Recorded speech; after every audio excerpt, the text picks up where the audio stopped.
മക്കളെ ഇന്ന് നമുക്ക് ഒരു കവിത എടുക്കാം. നമ്മുടെ ചാപ്റ്ററിന്റെ ലാസ്റ്റ് കവിതയാണ്. ബോൺസായി എന്നാണ് കവിതയുടെ പേര്. നമ്മൾ 9ാം ക്ലാസ്സിലെ എല്ലാ ചാപ്റ്ററും പഠിച്ചു കഴിഞ്ഞു. അവസാനത്തെ ചാപ്റ്ററാണിത്. അതൊരു നല്ല ഒരു കവിതയാണ്. മനോഹരമായ ചെറിയ ഒരു കവിതയാണിത്. ബോൺസായി. ഇത് എഴുതിയിരിക്കുന്നത് സുധാ ഉപാധ്യായാണ് എഴുതിയിരിക്കുന്നത്. സുധാ ഉപാധ്യായ എഴുതിയിരിക്കുന്ന ഈ ബോൺസായി എന്ന് പറഞ്ഞാൽ എന്താണെന്ന് നിങ്ങൾക്ക് എല്ലാവർക്കും അറിയാം. ബോൺസായി ഇതാ ഇവിടെ പിക്ചർ കാട്ടിയിട്ടുണ്ട്. എന്താണ് ബോൺസായി എന്നത് പിക്ചർ കാട്ടിയിട്ടുണ്ട്. ബോൺസായി എന്ന് പറഞ്ഞാൽ വളരെ വലുതായി വടവൃക്ഷമായിട്ട് വളരേണ്ട വൃക്ഷത്തിനെ നമ്മൾ ചെടിച്ചട്ടിയിൽ വെച്ചിട്ട് എന്ത് ചെയ്യുക, ചെറിയ മരമാക്കിയിട്ട് വളർത്തുക. കൊമ്പുകളും ചില്ലകളും ഒക്കെ ഉള്ള വലിയ മരമാവേണ്ടതിനെ നമ്മൾ എന്ത് ചെയ്യുന്നു, അതിനെ വളരാൻ സമ്മതിക്കാതെ മുരടിച്ച് ചെറുതാക്കി വളർത്തുക.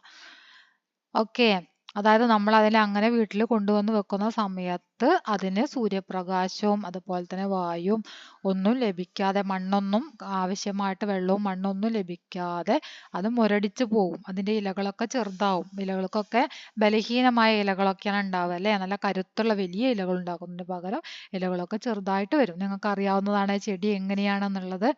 അപ്പൊ നമുക്ക് നോക്കാം. ബോൺസായി. तुमने आंगन से गोद कर मुझे लगा दिया सुंदर गमले में, फिर सजा लिया घर के ड्राइंग रूम में। हर आने जाने वाला बड़ी हसरत से देखता है और धीरे धीरे मैं बोनसाई में तब्दील हो गई.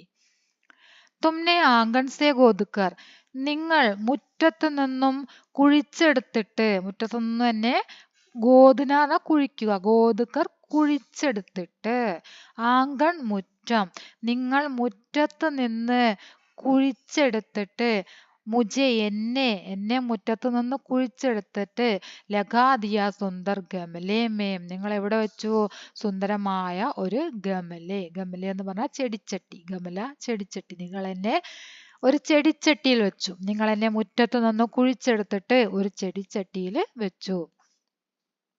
ഫിർ സജാ ലിയാ ഘർ കെ ഡ്രോയിങ് റൂമേം, പിന്നെ നിങ്ങൾ അത് ഡ്രോയിങ് റൂം അലങ്കരിച്ചു. അതായത് ആ ചെടിച്ചട്ടി, എന്നെ ചെടിച്ചട്ടിയിൽ വെച്ചിട്ട് അത് നിങ്ങൾ കൊണ്ടുപോയി എവിടെ വെച്ചു, ഡ്രോയിങ് റൂമിൽ വെച്ചു. നിങ്ങളത് ഡ്രോയിങ് റൂമിന് ഒരു അലങ്കാരമാക്കി എന്നെ വെച്ചു. ഹർ ആനെ ജാനെ വാല ബഡി അസറത്ത് സേ ദേഖത്താ ഹേ, ആ വരുന്നവരും പോകുന്നവരുമെല്ലാം, ആനെ ജാനെ വാല വരുന്നവരും പോകുന്നവരുമെല്ലാം, ബഡി അസറത്ത് സേ വളരെയധികം ആശ്ചര്യത്തോടെ, അസറത്ത് ആശ്ചര്യം, വളരെയധികം ആശ്ചര്യത്തോടെ, ദേഖത്താഹെ നോക്കുന്നു എന്നെ, അവിടെ വരുന്നവരും പോകുന്നവരുമൊക്കെ വളരെയധികം ആശ്ചര്യത്തോടെ നോക്കുന്നുണ്ട്. और धीरे धीरे मैं ബോഞ്ചായി में തബ്ദീൽ हो गई, അങ്ങനെ പതുക്കെ പതുക്കെ ഞാൻ ബോഞ്ചായി ആയി മാറി. അതായത് ഞാനൊരു മുരടിച്ച ചെടിയായി മാറി അല്ലേ. और मैं धीरे धीरे ബോഞ്ചായി തബ്ദീൽ हो गई, പതുക്കെ പതുക്കെ ഞാൻ ബോഞ്ചായി ആയി മാറി. ബോഞ്ചായി തബ്ദീൽ ഹോന മാറുക, ബദൽന, തബ്ദീൽന പറഞ്ഞ ബദൽന മാറുക. അടുത്ത നോക്കാം.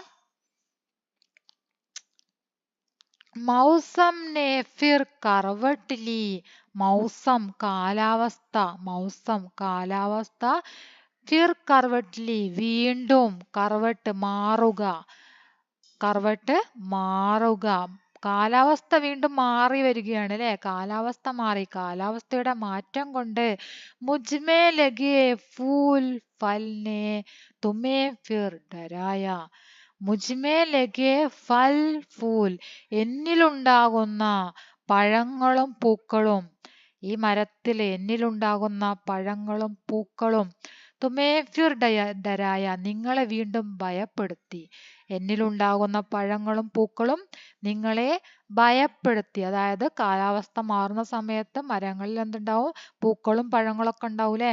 അപ്പൊ ഈ പഴങ്ങളും പൂക്കളൊക്കെ ഉണ്ടായി കഴിഞ്ഞാൽ അത് ആ ഡ്രോയിങ് റൂമിൽ വെക്കുന്നത് ഒരു അബദ്ധമായ കാര്യമാണല്ലേ. എന്താണ് അതിലുണ്ടാവുന്ന പൂക്കളൊക്കെ കൊഴിയും, പഴങ്ങളൊക്കെ വീണ് നാശായി. എന്തായാലും അത് ആ ഒരു യജമാനൻ എന്താണ് ഒരു വെല്ലുവിളിയാണല്ലേ അത്. അങ്ങനെ ചെടി, അങ്ങനെയുള്ളൊരു ചെടി ഡ്രോയിങ് റൂമിൽ വെക്കുക എന്ന് പറഞ്ഞാല്.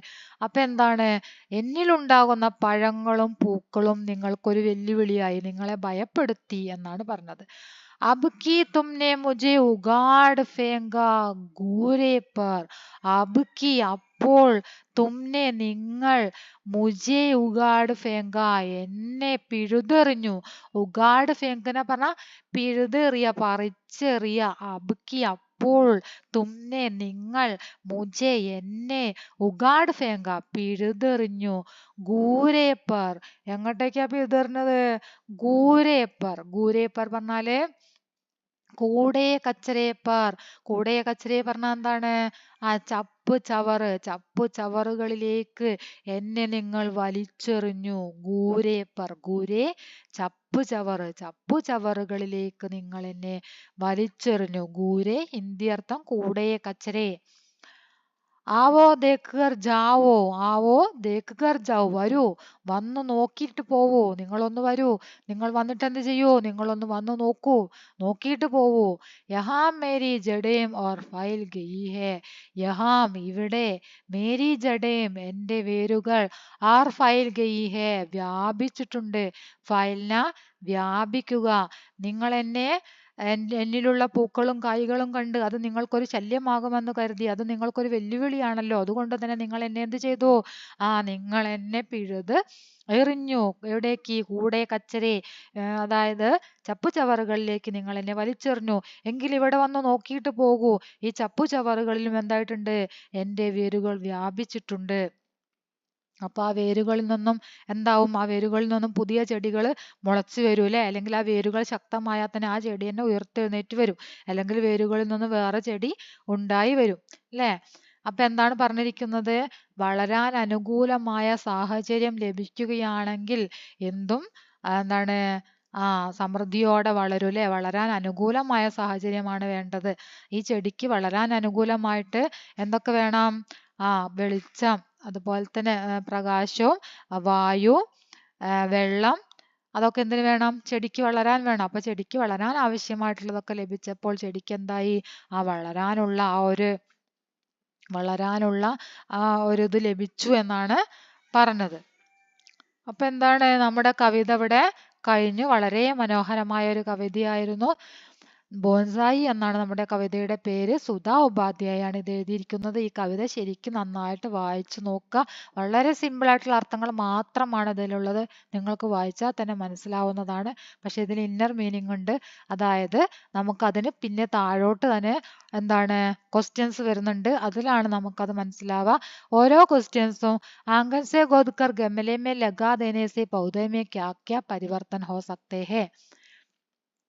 മുറ്റത്ത് നിന്നും പറിച്ചെടുത്തിട്ട് ഗോതുക്കർ കുഴിച്ചെടുത്തെങ്ങാണ്ട് പൂച്ചട്ടിയിൽ വെച്ചു, ചെടിച്ചട്ടിയിൽ വെച്ചു എന്ന് പറഞ്ഞല്ലോ.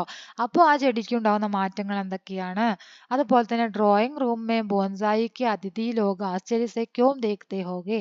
എന്തുകൊണ്ടായിരിക്കാം ഡ്രോയിങ് റൂമിലിരിക്കുന്ന ബോൺസായി ബേർഡിനെ എല്ലാവരും ആശ്ചര്യത്തോടെ നോക്കിയത്? എങ്ങനെയൊക്കെയുള്ള ക്വസ്റ്റ്യൻസ് താഴെ നിങ്ങൾക്കുണ്ട്. അതിന്റെ ആൻസർ അടുത്ത ക്ലാസ്സിൽ തരുന്നതാണ്. അതുപോലെ തന്നെ നിങ്ങളോട് ഇവിടെ ഒരു ക്വസ്റ്റ്യൻ ചോദിക്കുന്നുണ്ട്. ബോൺസായി കിൻ കിൻ കെ പ്രതീക് ഹോ സക്തേ ഹേ. ബോൺസായി എന്നത് എന്തിന്റെയൊക്കെ പ്രതീകമാണ് എന്ന് ചോദിക്കുന്നുണ്ട്. ഇവിടെ നാരിക പ്രതീകം എന്ന് വേണമെങ്കിൽ എഴുതാം. സ്ത്രീയുടെ പ്രതീകമാണ്. അതായത് അത് നമുക്ക് അടുത്ത അടുത്ത വീഡിയോയിൽ വിശദമായിട്ട് പറയാം. ഇങ്ങനെയുള്ള കാര്യങ്ങൾ എന്തൊക്കെയാണ് എന്നതും അതിന്റെ ക്വസ്റ്റ്യൻ ആൻസറും നമുക്ക് അടുത്ത വീഡിയോയിൽ വിശദമായിട്ട് പറയുന്നതാണ്. ഇപ്പോൾ നിങ്ങൾ എന്ത് ചെയ്യണം? കവിത നന്നായിട്ട് വായിക്കുക, കവിതയുടെ മീനിങ് മനസ്സിലാക്കുക, നന്നായിട്ട് വായിച്ചു നോക്കിയിട്ട് എല്ലാ മീനിങ്ങും നിങ്ങൾക്ക് പറയാൻ പറ്റുന്നുണ്ടോ എന്ന് നോക്കുക. ഓക്കെ. പിന്നെ നിങ്ങൾ ഒരു കാര്യം കൂടെ ഒന്ന് ശ്രദ്ധിക്കണം, ചെയ്യണം. അതായത് ലൈക്ക് ചെയ്യുക, ഷെയർ ചെയ്യുക. ഓക്കെ. നിങ്ങൾക്ക് വീഡിയോ ഉപകാരപ്പെട്ടു എങ്കിൽ തീർച്ചയായും നിങ്ങൾ ലൈക്ക് ചെയ്യാൻ മറക്കരുത്. അതുപോലെ തന്നെ ഷെയർ ചെയ്യാനും സബ്സ്ക്രൈബ് ചെയ്യാനും മറക്കരുത്. കമൻറ്റ് ചെയ്യുക. നല്ലതായാലും ചീത്തയായാലും നിങ്ങൾക്ക് എന്താണോ അഭിപ്രായം, നിങ്ങളുടെ അഭിപ്രായം എന്തുമാവട്ടെ അത് നിങ്ങൾ കമൻറ്റ് ചെയ്യണം. ഓക്കെ.